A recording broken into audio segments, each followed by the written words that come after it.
as we look here through the hurdles, 10 flights of hurdles that Colin Jackson had to face in lane 3.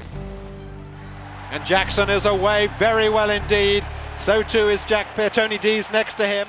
Their careers are great, but people will always remind them of the things they done which were bad. And I'm going to say it, but I thought you had a gold medal in the Olympics. Yeah, you see, I didn't need to win one for you to give me one, right? So it was much easier if I did it that way. But yeah, no. The Olympic Games, was one of these things for me that didn't quite work out. Colin Jackson, a British one too, and it's a world record of 12.91. Well, it must be fascinating to be first generation then as well. Was there any hurdles? I like it.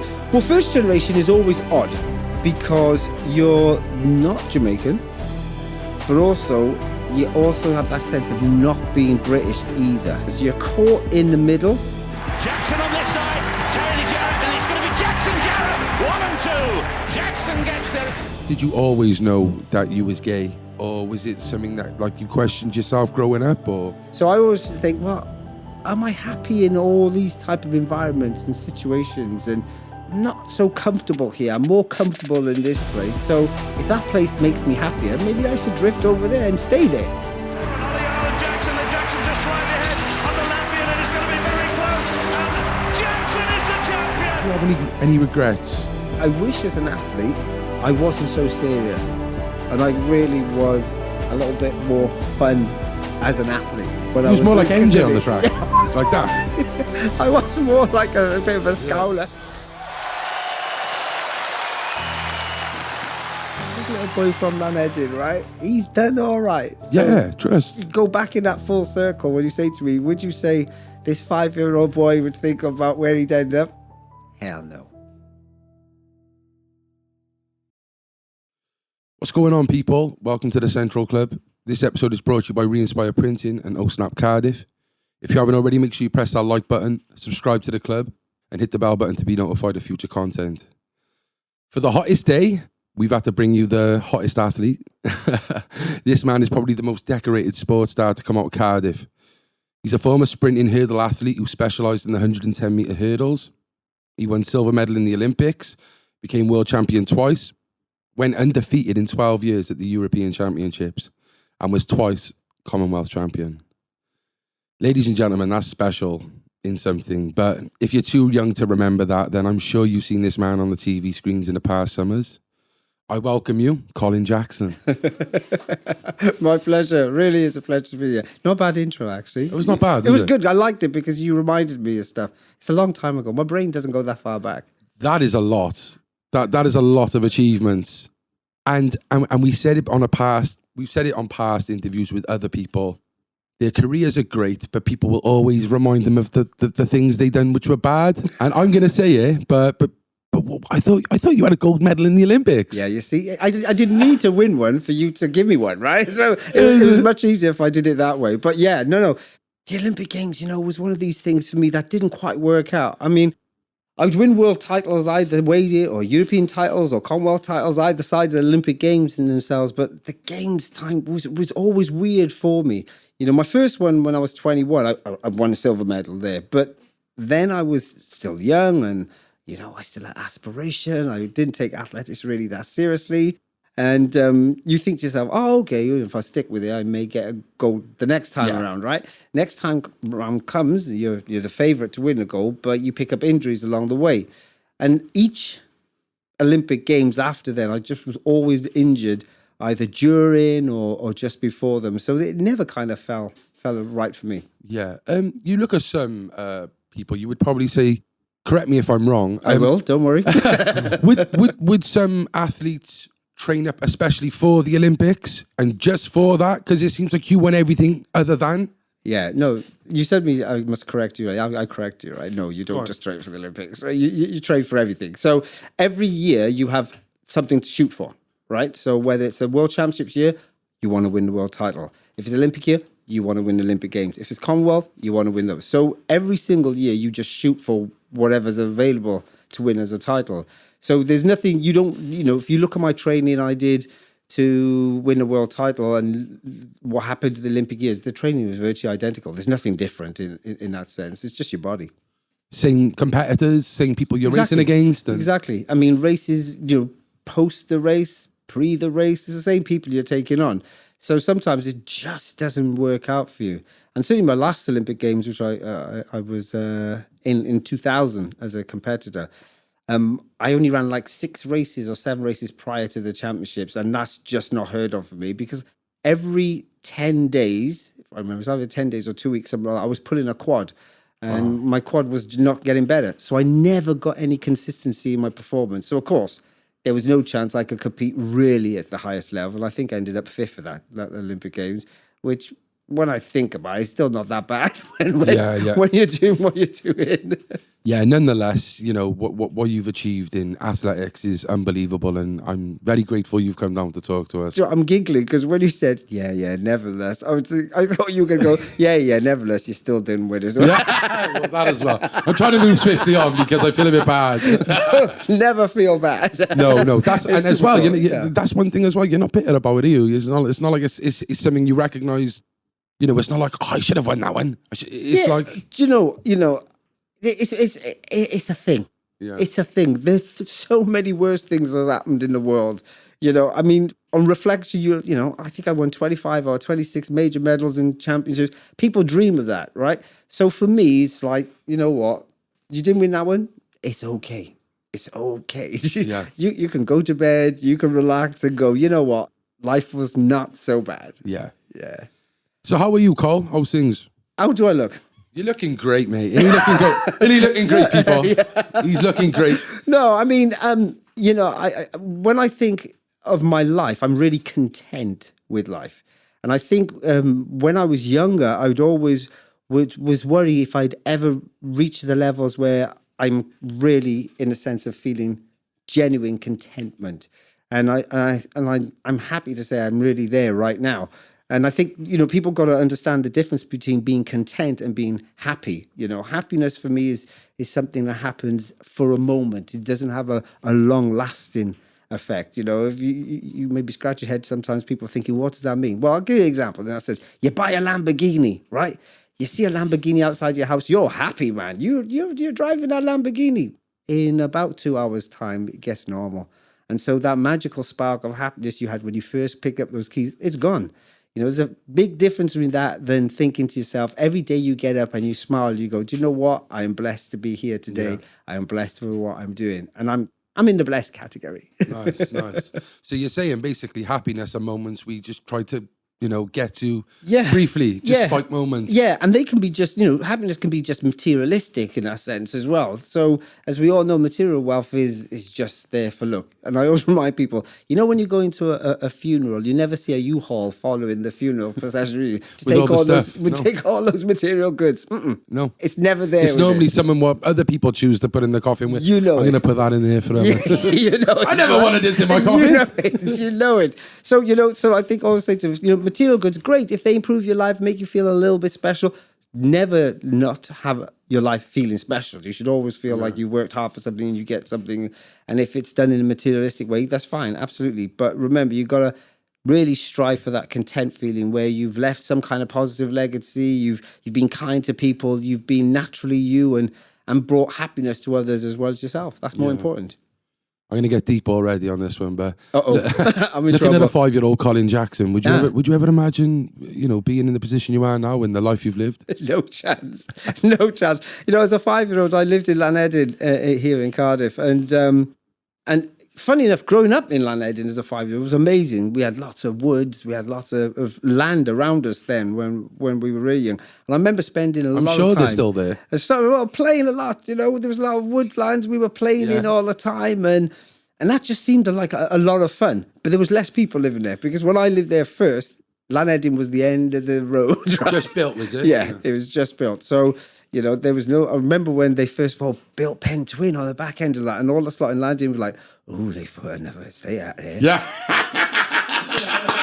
Do you know what? They're doing that now where I'm living, and we're like... Yeah. They're building. They're doing that. Like, that not so cool. That's not so cool. And so when that kind of gets extended further out now to God knows where it ends. It virtually ends up in Newport now. Yeah. As it goes further out.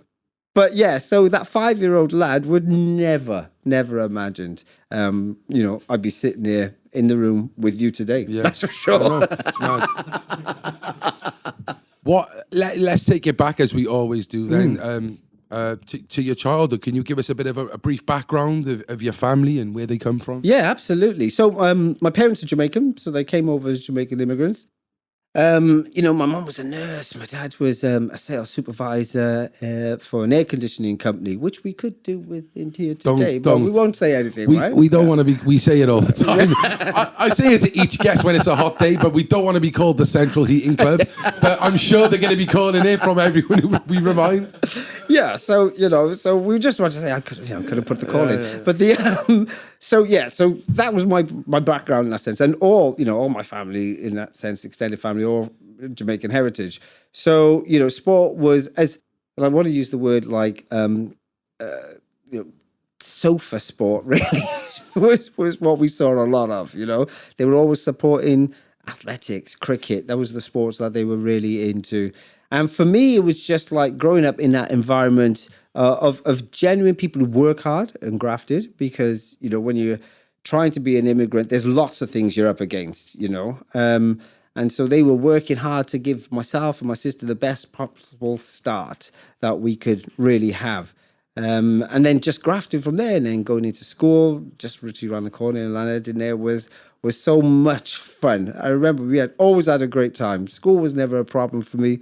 I was mildly intelligent, mildly. So yeah. What type of kid was you? Was you a troublemaker? Was you just a happy-go-lucky kid? Okay, think of it this way. I was always happy-go-lucky, right? But my friends in school were thugs, right? So that's fine, right? That's good.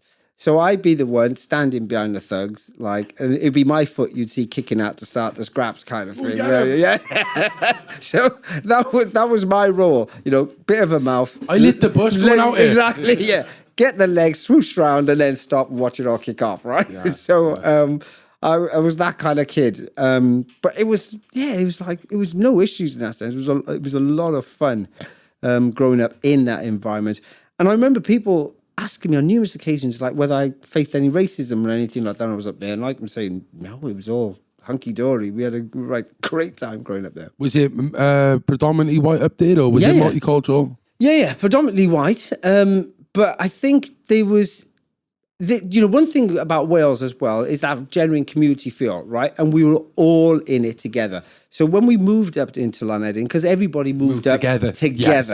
It's not like who's this newbie. Yeah, exactly. Yeah. And that made a big difference. And also there was lots of kids who were all the same age. So we all mixed together. So, you're running from house to house to house to house to house. And because it was so close as a community in that sense, and where I used to live in Bryn Nant, we were kind of one of the smallest kind of the enclaves of Llaned, so it was pretty tight. Yeah, so it was a lot of fun. Yeah, a lot of fun. It must be fascinating to be first generation then as well. Was there any hurdles? I like it. Well, first generation is always odd, right? And the reason why I say it's odd, because you're not Jamaican, but also you also have that sense of not being British either. You're caught because of your parents in that sense. You're caught in the middle.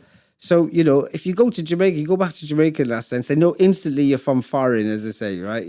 Like you're from foreign. And so, and if you're here at home, you're kind of like, well, I had a couple of cases, you should go back where you come from. Well, I said, only come down the street, right? I mean, it's like, I'm not going very far if you want to go back where I'm come from. So you're always in that kind of dodgy ground, really, as the first generations. And so you have to really find your feet in some way. And I want to use the word become colourless so that you fit in everywhere. And that's really, really tricky and difficult to do, because you just want to be accepted by all. Yeah, and when you're young, I think you don't want to stand out. You just want to be part of everything in that sense. Yeah. So if there was times when it was hard, did you ever try to find people like yourself who were probably of colour?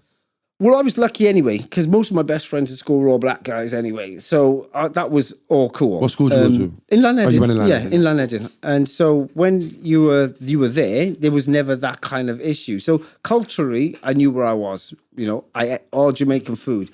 I remember I used to come out there and I used to come and have what we consider British food. And I'd be like, it's a bit exotic, this British food, isn't it?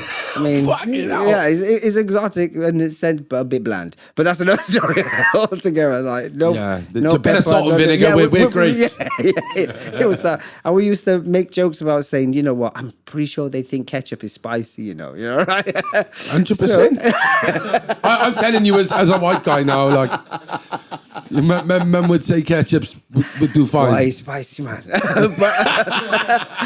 But it was one of those things where it was always interesting because it was very different. The food was really different.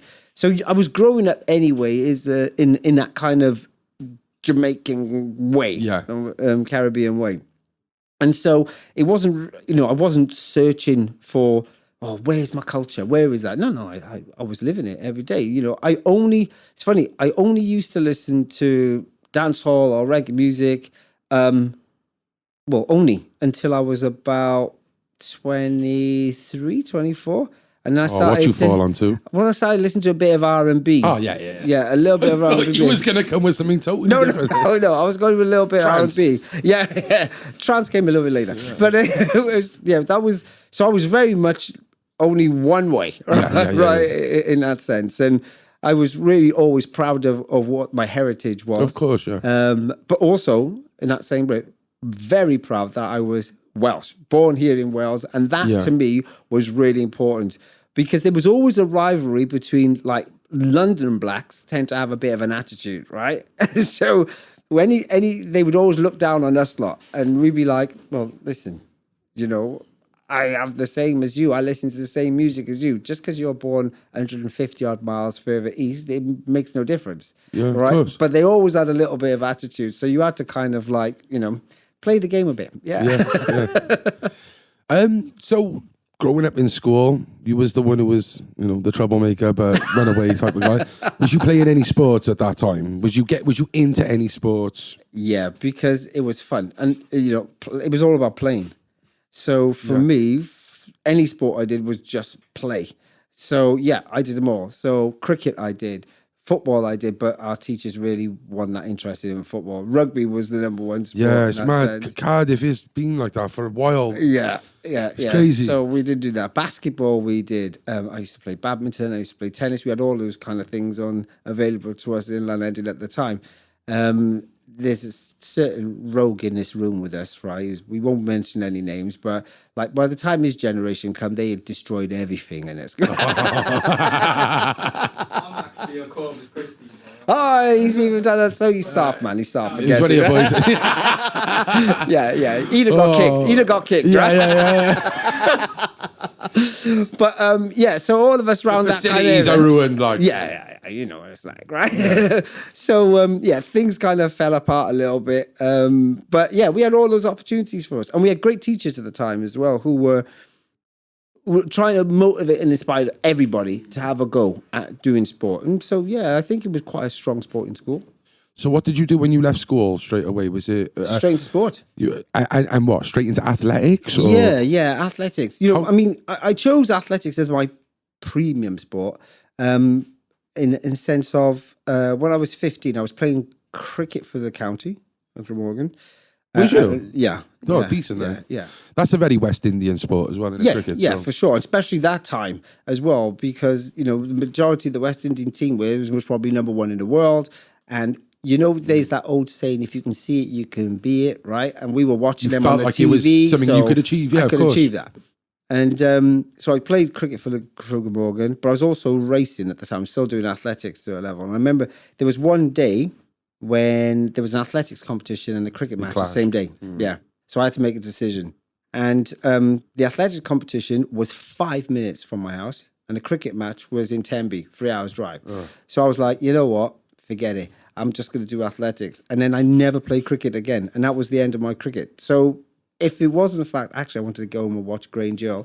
If that wasn't the reason for me, I would have most probably, if it had been the other way around, I'd have done cricket. I don't know where I'd reach, but I would have done cricket. Yeah, for sure. Really? What about your parents? Your father? Like, what would he have rathered you to do cricket? No, or they was didn't. he was just doing what you Whatever was do. best. Yeah, they just crack on. Let's live life. You know what I mean? Yeah. For both myself and my sister, it was just like, just get on with it. Yeah. Okay, so we was for, like when I look at athletics, Wales, Cardiff, wherever, I always look at Leckwith Stadium. Was that what you would be training, or would it be somewhere else? Like, how did that all come to fruition for yourself to become a professional athlete? Yeah, well, Maidie Stadium was our stadium at the time. Course, yeah. You've got to remember how old I am now. Forgot about me. Yeah, I'm old, man. I just look at it as the bike. What they call it? The Palladium? No. Velodrome. The velodrome, that's it. Always ask. I'm here for you. Always here for you. Look into the scene when Colin's here. Yeah, just ask him. What's it called? Yeah. So, and it did have velodrome around the track then as well. It was just an ass track. And we used to go there every Monday and Thursday. That was my training days initially when you start off. And then you get introduced to all different kind of sports within athletics. You imagine athletics is an umbrella name for lots of different sports. You've got everything. Yeah, Javelin. Yeah, exactly. So I had to go javelin. I was a decent javelin thrower, high jumper, long jumper, sprinter, hurdler. Yeah, I was a bit of a mishmash. Did you have ever done what they called like decathlon and that then? Yeah, I initially trained as a decathlete. But I was also, like, I was short. I am short. And I was very injury prone, even as a young athlete. So my coach, a guy called Malcolm Arnold, decided quite early when I was like 18, like, the decathlon is not going to be for you because you just be injured all the time for the amount of work that you need to do to prepare for it well. So, it was. How does that play on your head then? Well, I didn't mind because I was still doing the sport I loved. So I was still at that stage, still doing long jump and hurdles together. I was still doing both events. And because I had no favourite event between the long jump and the hurdles at that stage, and I was doing those two events, it's like, well, yeah, okay, I'll drop that because I'm still doing my favourite event. Yeah. And at this, how old are you at this 18? age? Would you say 18? Mm-hmm. Financially, what's going on financially? Like loaded. If I say that, his voice would go up a couple of octaves. Yeah. No. Of course, at that stage, you're not a professional. I'm not saying do you get your money. I mean, like, how are you funding yourself? Parents. It's still parents. Yeah, parents really at that stage. And when I wanted to be to take it on seriously, I remember asking my parents when I was 19 whether I could really do it full time, not try and work, finish studies are done, after 18. Now I'm going to try and be a professional athlete. And they kind of ummed and ahed, and they spoke to my coach, and all of them were umming and ahhing. And they said, well, do you know what? We'll give you till you're 21. So we'll fund you up until you're 21. And if we fund you up to 21 and you've made it, then, of course, obviously, you just carry on. If you haven't, you can go back to school, pick up where you need to pick up, and then get your kind of your job. Basically, if you ain't made it by 21, you're not really going to make it. Yeah, and that's what they were saying. But in reality, like, sometimes it takes a little bit longer than of course, to get that. Because if you don't get the opportunities to get there and compete, etc., then it's tough. Yeah. So I was lucky that they helped me at the very beginnings. And then by the time I turned the following year, 19 as a senior, well, no, I was still a junior at 19, but I was ranked number 7 in the world as a senior. So at that stage, I don't know, I must have been earning about 50,000 pounds. And back in the early, I would have been early. It's a lot of money back then, Dave. It was a lot of money. It was more than my mother was earning as a nurse. So, that's the type of money you were on. But of course, you didn't really know. Because I just doing what I do kind of thing. You got your single bed up in the smallest room in the house and, you're doing what you do. Yeah. And going back to like the age, saying, is it too late now? Like, I seen you on an interview talk about with football, rugby. You start at a young age and you kick a ball and you can play. You might play with the same age people, but you can play football at a young age. Yeah. But with hurdling especially, you can even really hurdle yourself till you was like 17, 18. That's right. Physically. So yeah, no, that's right. Because there's got to be a chance of some age. Yeah, it was going to be a little bit. It takes a little bit of time to be able to be really good at the event. Yeah. So, as a 17-year-old, it's the first time you get introduced to what I describe as high hurdling, which is over the senior height. It's very different to what you used to go on when you were a kid. Yeah. The difference in distance change, the height changes. I remember I had to reverse my legs for the starting position. So I had to really learn to get out of the blocks It's again. totally a little bit different then, Yeah, is yeah. it? So you have to learn everything had to change. So, yeah, that's why when you think, well, my parents gave me that deadline of like, you better do it by, otherwise you're going back. It could have gone either way. Has there ever been any late starters in, like, you played dad, you could probably start at 50, but like in athletics and stuff, is it ever been notoriously a late starter, like where you say, he only turned professional when he was fucking 28, that type of thing? Yeah, there was a couple of athletes that really didn't make breakthrough till late. I mean, Linford Christie didn't make a breakthrough until he was 26. Wow. And and he wasn't winning like massive championships at that stage, but he broke into the world's top 10 at that age. And then obviously went on to be Olympic champion at 32, which is really old to win your first Olympic Games. So, yeah, when you kind of have that a later start, then everything is, kicked off later. But Linford was always talented, but he just couldn't bother doing the training. And it's only when you kind of marry good training with your talent, you get the performances. Yeah. So when is with athletics the same with, I look at it, I'm always looking at other sports for this understanding, but do you sign like a contract and say, right, you're professional now? No. Very complicated to understand. Yeah, no, it is. And maybe I should bring my lawyer in to do the talk at this stage. But yeah, no, you kind of you become like what they describe as a full-time athlete. So, you take yourself out of the work position. And it only comes professional when you start to earn money. So as soon as you get that first paycheck, that's when you're technically a professional athlete. So, and remember, you're running for yourself. So there's nobody you're running for. So if you don't run, you ain't getting paid. So what, you go to, say, I don't know, the Manchester event, an event, and if you win, you get paid a certain amount, or do you just get paid if you... Yeah, it depends on how good you are, right? So if you're at the top of your game, of course, they give you an appearance fee. So when you get there, doesn't matter where you finish, you're going on with your dollar, right? And then when you first start, I remember when I first started, I was getting £1,000 for 8 races, not like per race. No, this is for 8 races. So as a 19-year-old, you were getting on the circuit, and like the domestic meet was £1,000, and I had to run 8 races to get that £1,000.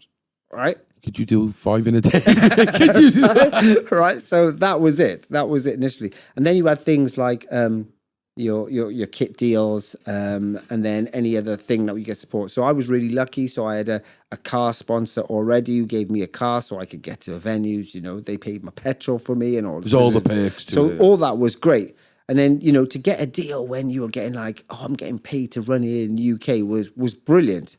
And then 1 year later, after winning a World Championship bronze medal, I went from that £1,000 for 8 races, right, to $5,000 per race, just because I got a bronze medal. So there's a huge difference, but it's only, when it comes performance-wise, it was most probably half a meter. So it is about clout in a way, Absolutely. Absolutely. And then that changes your life. When you're on that type of money, it just, per race, it changes everything, because you're going to race at least 20 times a year, minimum of that. And that ends up being a decent, bit of wonga.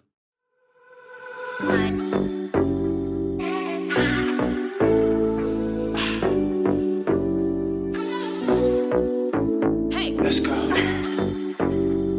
Freedom. Freedom.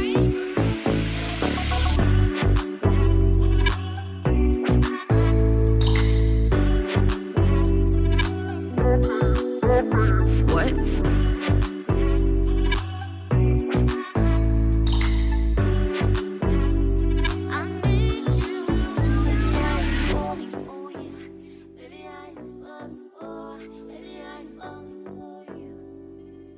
Do you need a work uniform? Want to start a clothing brand? Or maybe you have a football kit that needs a logo printed?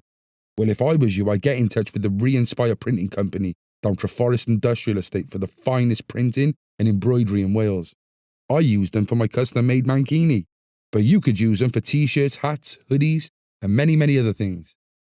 How did you deal with them, like for early first years as an athlete, being televised?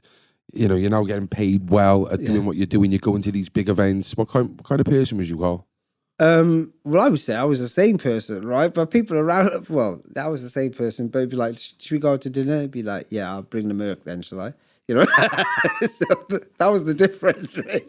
Really. And my mates were going, yeah, I'll bring the Ford Fiesta, right? Yeah, in that sense. But yeah, it was pretty cool. I like kind of looking back about it. God, it was a great life. Yeah, because you're young, you know, you got everything.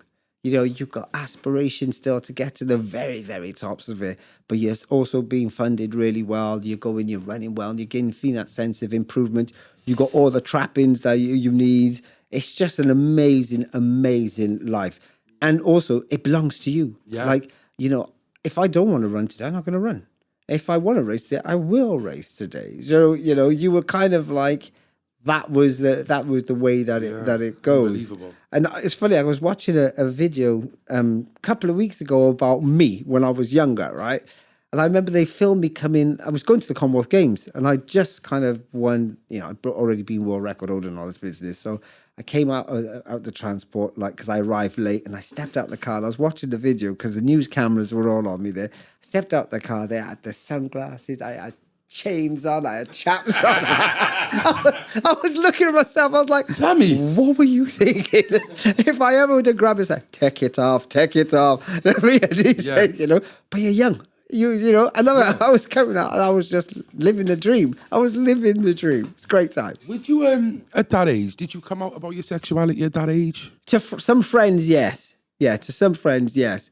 And there was a couple who was like, what do you want to do? And I was like, well, I'm just going to run. So I didn't even think anything of it because at that time, well, it's not at that time, even today, it's gone, to me, no relevance to my success. Of course. So for me, it was just like, well, it's not that such a big a deal. So for me, it was really important for me to concentrate on my sport and do everything. Because back in those days as well, there was never that, don't use the word pressure to be a flag bearer or flag waver or be the person, like, you know, to be shouting things out like that and be the role model in that aspect at all. I think you are without you even knowing. So, but you would know because you're kind of trapped in this little circus of your own sport. So you don't know those type of things. Because remember, the only people you're mixing with are your circle or your crew. You don't really step out of that, you know? And so you don't notice, you don't see anything that's going on around. Did you come out? Sorry. Did you always know that you was gay, or was it something that like you questioned yourself growing up, or? I think you always kind of question yourself because I had loads of girlfriends. And I was going to say, yeah, because I had the trappings, right? So I had everything from the looks. Yeah, swagged out. Like. Yeah, absolutely. Yes. Block your ears now. The hood, everything, right? In that sense. So you were the man, right? In that sense. So you have all the trappings. That's necessary. And so when you think about it in reflection, it was, for me, was the sense of, ultimately, and my dad would always say this, just be happy. So be the person you want to be, just be happy. And he always says to me, just don't break the law. So you can do anything you want, just don't break the law, but be happy, right? So those were his criteria. So I always just think, well, am I happy in all these type of environments and situations? And yeah, and I feel, okay, I'm not so comfortable here. I'm more comfortable in this place. So if that place makes me happier, maybe I should drift over there and stay there because that's what made me happy. So that's why I kind of ended up taking my time is the word I want to use it to make sure I felt I was comfortable, cozy and happy in my environment. Did your mother and father know about it? Not till later on. And I think they were not later on because I was so engrossed in stuff and I never even thought about it or thought about talking to them about it. Yeah. Because I just didn't talk about anything like that to my parents. You know, when I was talking to my parents, they would be like, what time's dinner? What time are you picking me up? That's it, yeah. Yeah. Are my clothes clean? You know? And life doesn't change, right?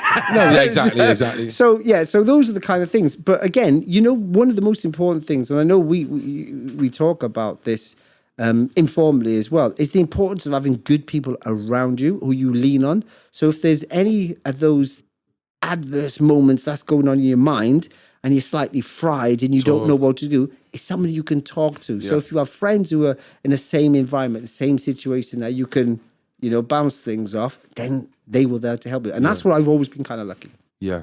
Well, you could say as well, in sports now, like you look at football players and there's a big thing that goes on about people coming out and like, you could say it is probably harder in an environment in football where you've got 50,000 men go, hey, compared to athletics, but it's still a brave thing to come out about, and you've got to be proud of that, surely.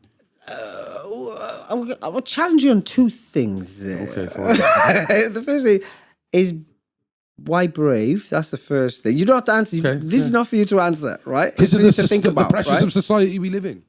But those pressures you put on yourself, right? So, what I say, what I mean when I say that, is ultimately, I really don't care what you think, right? Ultimately, that's where I stand. So, if you have a problem with, that's your problem. It's not me to deal with your problem. I'm being myself. I'm happy to be myself. If you have a problem with me, that's your business. So there's no bravery in that sense, in being who you are. Just be who you are. Okay. I wouldn't challenge anybody. Suppose I looked at you and said, you know what? Boy, that beard ain't just doing it. Right? You'd look at me and go, Yeah. It's your business, Colin. It's my beard. It's my face. I'll do what the hell I want, right? I'm not breaking the law having a beard. I don't know. But, that's the way I feel. And that's where I think. So I don't feel it's so brave in that sense. But I think what we need to do is get into a stage where you only take people on face value. You don't think about or care about what else is going on. Yeah. Just take them for who they are and what they do. So I always feel like there needs to be a stage where what coming out means what? It should mean nothing. It should absolutely mean nothing. You should just let people carry on with what they do. Yeah. No, I agree with you there. I think that's a perfect way of putting it. But I do see that there is people out there who are struggling clearly and scared. And and I think... You must have times where you think, I wish I could maybe speak to this person or... Yeah, but again, it's one of these things you don't... It's up to them. Yeah. It's up to them to make their decisions Of with course. their life, and they make decisions. It's not for us as reporters to go deep into finding things out about people and say, do you know what, why don't you talk about this? It's like, well, if you don't want to, you shouldn't. Okay, then. So if there was someone who's watching this now who's struggling with that, like you've got the words of wisdom, what would you say to him? I would say just be you. If you want to feel free to be the holistic 360, of you, then talk to people and do it in a way that suits you in that sense.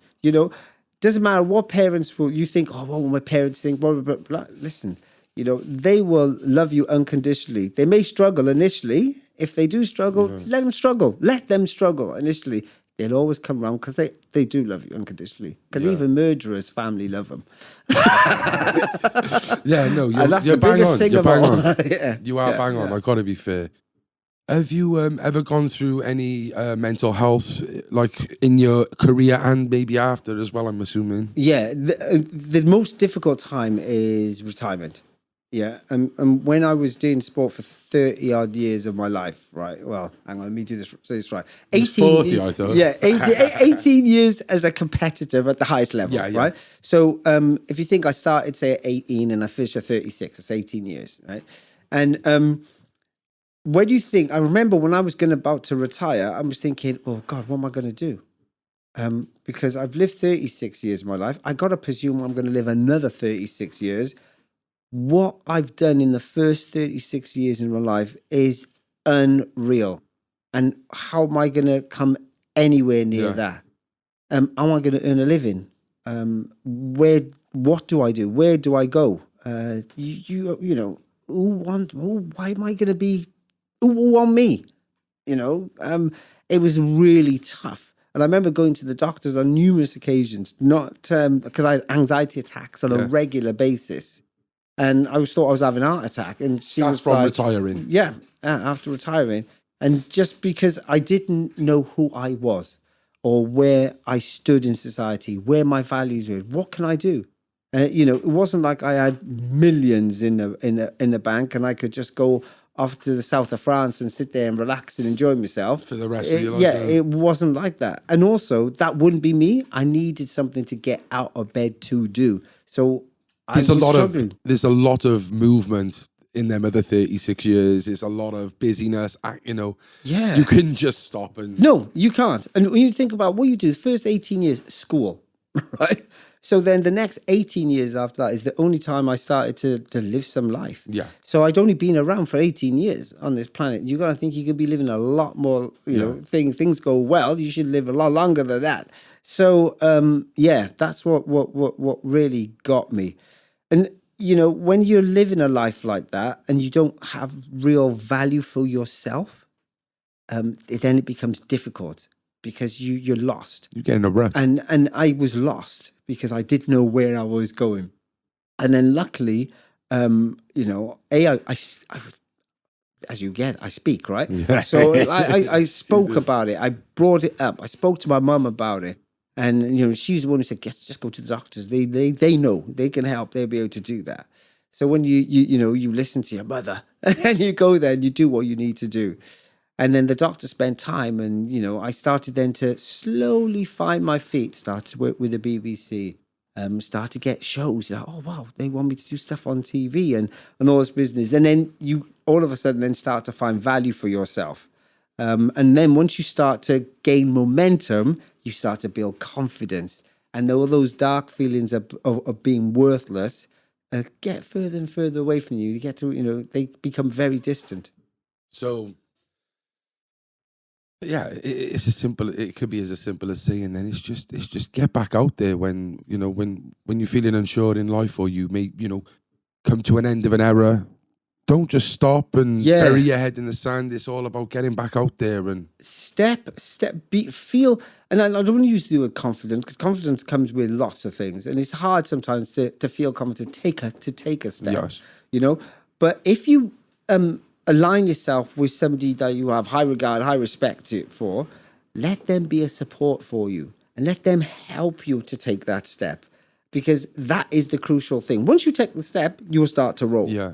You know, I mean, I always say to people when an athlete in sports, they're kind of slightly depressed, and I say, you know, the most important thing is for them to get out of bed, because if you can't even get yourself out of bed, there's no way you can start your training.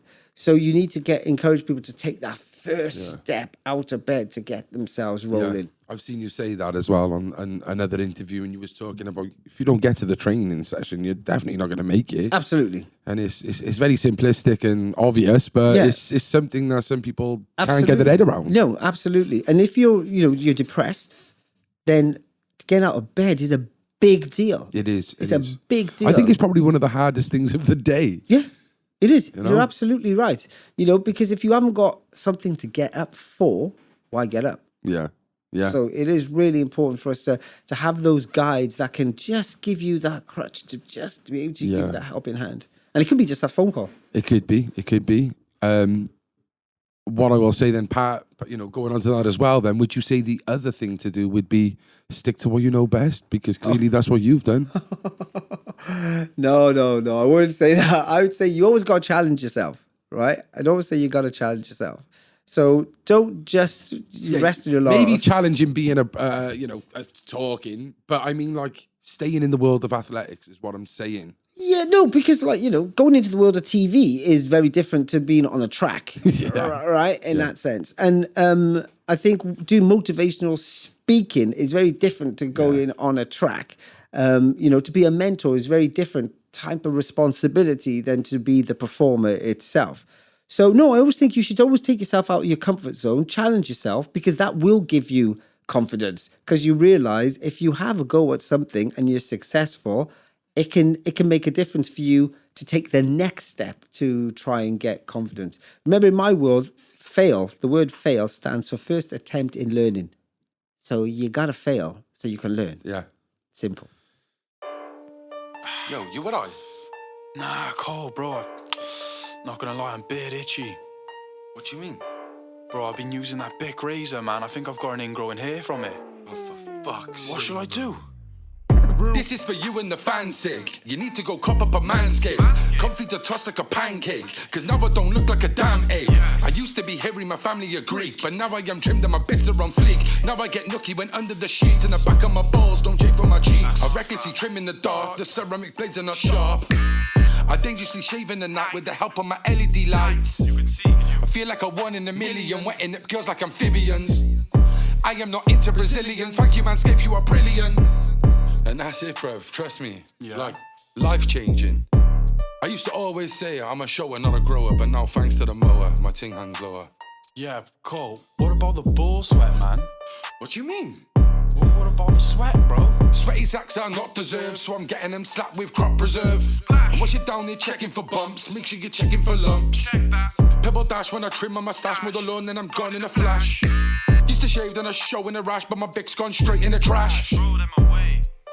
Nice one, Cole. You've really put me on there, bro. Not a problem, bro, but like I said, for you and the fans' sake, if you want to check out your Manscaped, then hit the discount code. All capital letters, Stay Central. That's all bold writing, yeah? Like my balls, Stay Central. You need to cop up a Manscaped. I like it. Okay, we were just speaking then about, you just mentioned mentoring. We were speaking out there, and it was by accident I found out, because I was talking about, your relationship with Usain Bolt, him, your parents being Jamaican, him being Jamaican. Did you have a relationship? And you go, I was his mentor. I was his mentor for how long? It's always interesting because I'm a mentor to loads of athletes as well in that sense. Now, it's so the guy, Grant Holloway, who broke my world indoor record, I was mentoring him before he broke the world record. So you let him, passed the buck down to him, yeah? And I think that's really important. Good, yeah. That's really important. And I knew Usain since he was a 50-year-old boy. And he was always mega talented himself. Bit lippy. That still hasn't changed. But a fun young lad to be around. And I remember he just won when, I haven't told you this is a new story for you now, right? He just won the first Olympic Games of his trilogy, right? So he just won 100, 200 and relay. Broke world records in all of them. And he's now 22, right? And we're doing a trip with Puma back to headquarters with this. We all rock up in headquarters.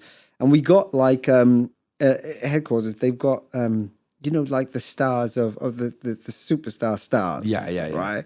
So there was mine there. You was on it, yeah? Colin's obviously on it. Right, yeah. Google it. And then, Sorry, before you do carry on, was you always with Puma?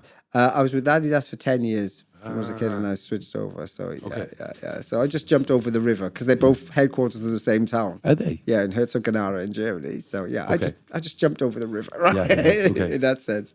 And he looked at his star that just had Olympic Games, like his 3 things on, and then looked at my star and he went, oh, this is great. And he looked at mine, but look how many things you got. I was like, hang on, wait.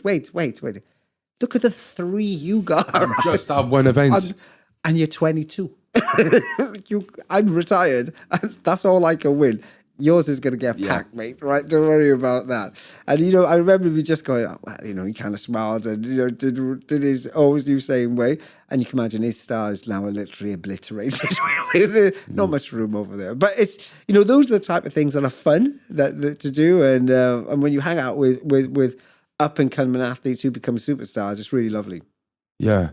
Why would you... look, I'm going to give you a picture of why you believe in Puma then. Why did you choose Puma? Well, the family, really. And, it's funny. We I kind of think I was the first one within the brand to use the word family, right? You feel very much like you're part of a family, and now it's everywhere. If you're looking at anything you see, it's Puma family. I think I'm sure I was the first one to do that. But it was Nipsey Hussle, rest in peace. He was... Yeah, because it was family. It's the sense of being a family. They don't, how long I've been retired now, longer than I've been competing. That's mad. Right. Okay. Right. So what? Still right, and I'm still in the family. Right. Yeah. So you think they never feel? If you're a family member, you don't get kicked out. You don't get kicked out of a family. No, you absolutely don't. You're in the family. So I think this is one of the real beauties of being part of the sport. And then, they give you more responsibilities as you get a little bit older in that sense. So when you're part of the creative directing team, for me, for example, I can kind of get my, 10 pence into who we should sponsor, who we should not sponsor. Really? Look at the kit, all this business. It's all, that's all good. It's all You're like good. a kind of I wouldn't say trustee because you're a member of the family, but you are. You've got your say you've got in- your steer. Yeah, you certainly have got your steer in that sense. But you also, if you pick up my phone, I'll have the CEO of Puma on there, and I would speak to him about all sorts of different things and what's happening with the brand. I'll have the CEO of Philips. TVs, and he's on my phone, and EDF. Sponsored by Philips. I have access to many. So that's all. That's nice. Like going to the office in Red Bull and you speaking to the owner. The man who started the whole brand, and you're sitting there and he's asking you, we got we're retiring people at this moment. We just don't know what to give them. You're thinking, well, what do you mean you don't want to give them? They're like, well, remember the company's not that old, so. We don't have many people retiring, right? Yeah. It's just a new thing now for them. That's true, yeah. You would never look at it like that, would you? Yeah, really? that's true. You kind of forget those They're type of going things. through that stage now Yeah. for the first time. Yeah. Unbelievable. So when I was joining all these brands there and they were asking me questions like that, you're thinking, check this little boy from Llanedin, right? He's done all right. So Yeah, trust. go back in that full circle when you say to me, would you say this 5-year-old boy would think about where he'd end up? Hell no. There's one person I do want to talk about, get your opinion on. That's Michael Johnson. Oh, MJ, yeah. You two, you've had a great relationship on the TV growing up, seeing you two together, bicker, laugh. How is he? Do you still speak to him? Oh, or? yeah. MJ's really good. He's got a nice house in Malibu on the beach there. He has a hard life, right? Hard life. No, MJ's always been good. I kind of say, I knew Michael before he was Michael. You know what I mean? Yeah. So he goes back that far. And, he's highly talented an athlete, really meticulous as a general person, and he only thinks about excellence. And I think that I again, put him up is there really with the other MJ in sports. Like, literally. We're John, exactly the same way. They literally only think of of excellence in that sense, and for Michael in that sense, I always laugh because I know him, so I kind of just I'll take things with a pinch of salt. Well, some people may take offence. Whoa, I was thinking, he's a bit of a narcissist, and he was like that. It's just MJ, man. Don't worry about that. Don't worry about it.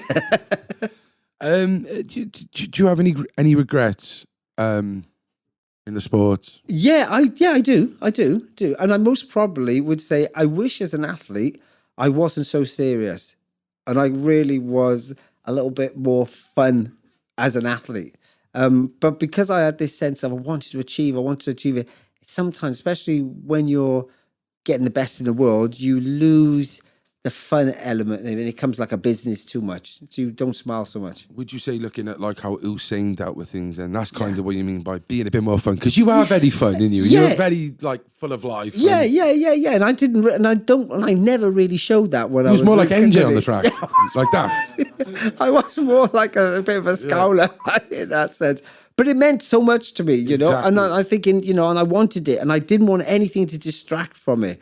And, that would be my only regret, that I didn't show that side of me, but I wouldn't have ever taken the risk of showing that side of me and losing. Yeah. So I'd rather just gain your focus, do your business, and be a I champion. was just about to say, but your only regret is not having a bit more fun. Like, Only a little bit. Yeah. I did all right. As soon as I came off the track, I had a lot of fun. But What's life now? You've got a busy summer ahead, I assume. What's your future plans? Yeah. Short term and then long term. Yeah. Well, I touched on the fact that I feel like I'm in a good place. So I'm pretty content in that sense. So I'm not really chasing stuff, which is good. This summer is hugely busy. We got World Athletics starting really soon.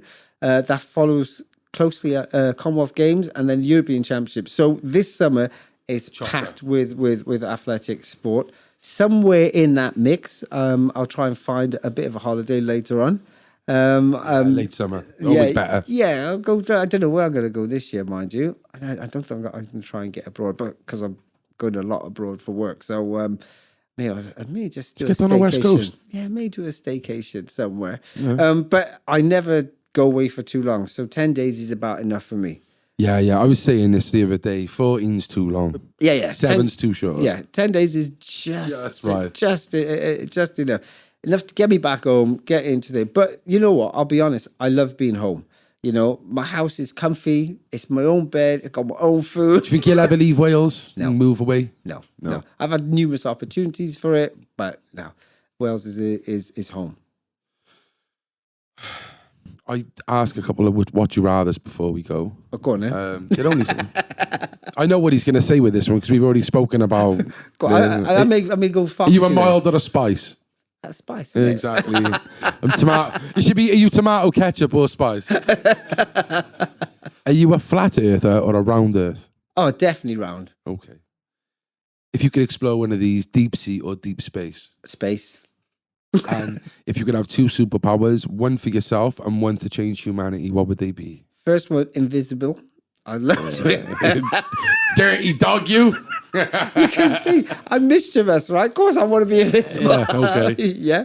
And if I would change the world, if I could give a superpower, would be, there's 2. But you only want to give me one, so I have to choose. I'll tell you what the 2 is and all that. It'd be kindness and education. So I most probably go education. That's nice. Never had that one before, so Yeah. it's good. Educate the world. And what we do at the end is, if you could give us a positive message to the people watching, it could be the youth, it could be a young person, anyone struggling. If there's anything you can give them down there. Do you know, the most important thing in life, I always feel, is that you try and try and try again. And if it doesn't kind of go right the first time, dust yourself off and you try again. Never give up, stay safe, and try your very best to be happy. Colin, thank you so much. It's been a pleasure, a Awesome. real pleasure. Thank you so much. My pleasure. Maybe what we're going to be doing soon, we're going to be doing some new content, and it's not just in the realms of here. And after watching that content with Chunks and Philly, Oh, yeah. trying to get Chunks and Philly to do hurdles, I think if we ever get to do something, we'll ask you politely if you would, because I think you'd be amazing. We'll definitely have a go. Maybe not hurdling. No. That definitely not. Not for me anyway. Guys, I hope you enjoyed this one. Yeah, I hope you took something out of this podcast. Like I said, Colin, it was unbelievable. Thank you very much. And we'll see you next week. Stay central. The Central Club.